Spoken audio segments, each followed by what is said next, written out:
So what happens during a domestic violence investigation? Police typically show up usually in the immediate aftermath. That's how these typically begin. Somebody or neighbor or loved one in the home calls the police. Hey, mom and dad are fighting. I hear the neighbor fighting, things like that. Police show up. You'd be surprised by how often they only take one side of the story.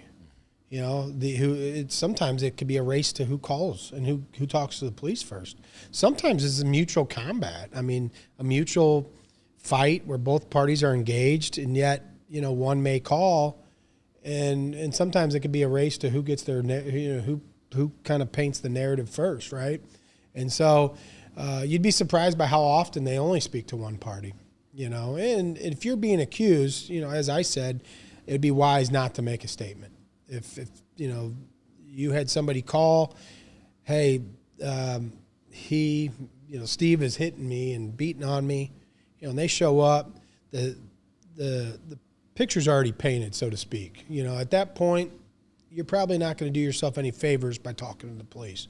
Well, yeah, I did it because of this. You'll see things like that. Well, that incriminates you.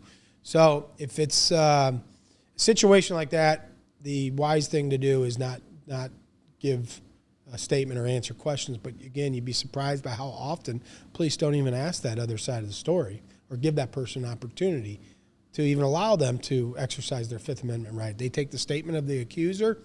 Okay, that's enough. Let's make our arrest. Let's lock them up or issue them a citation or summons to appear in court, and off we go.